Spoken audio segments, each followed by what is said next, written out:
Twins have been great so far this year. And I think, John, there's a lane for this team because the AL Central's not that good. And I said that before seeing what the White Sox have been doing this year, and we'll do disappointments later on in the show. But for Minnesota, do you think this is a legit team that has a chance to win the division?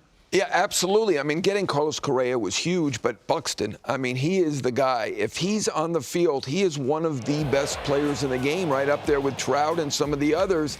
I mean, big difference with him versus without him. That lineup is terrific, and boy, that starting pitching has been so much better than we all projected. Ryan has been really good. Ober was good there early on. You know what? Archer's been pretty good.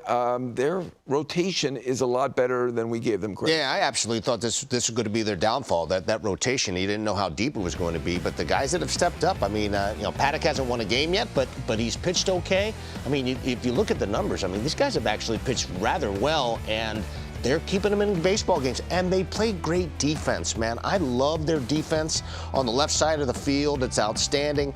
Who's it? Urshela at third base. They got obviously Correa at short.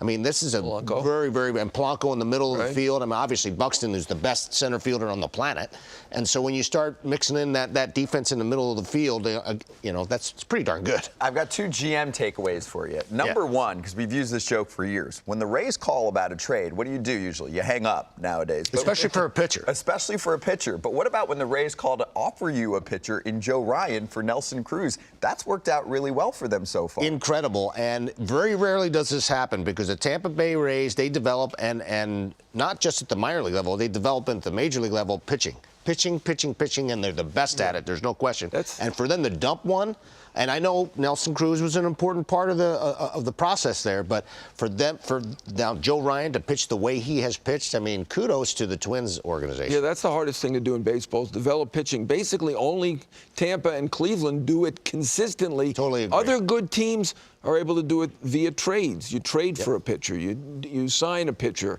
And Minnesota at this point is one of those teams, but if they pick out the right guys, they could sneak in and steal that division. I think the Dodgers are the other one fair enough. They develop everything. Yeah, they do a little bit of everything. Fair but enough. we kind of blow them off all the time because they're so good, but they do a good job there too. Yeah, prospect pipeline for them is nonstop. And the last thing I'll say on the Twins to close the book for now is they were bad last year, but they knew they weren't that bad. And I love what the front office did this offseason. They were good the 2 years before that. They were. Yeah. But I'm saying sometimes smaller market team, they're like, like the Reds, let's just scrap it all and start again. Give them credit. I give them a ton of credit. They did the opposite. Exactly. They went out and got Correa when no one thought they would, giving him a record, at least per year deal. That gave him a shot of life, I think, in Minnesota. Yeah, there's no slam dunks in that division either. I mean, I know everybody thought that the Chicago White Sox would be the team, but listen, that's not that challenging in the division, and for them to step in, I think it was some nice moves there by the Twins. And a nice start for them.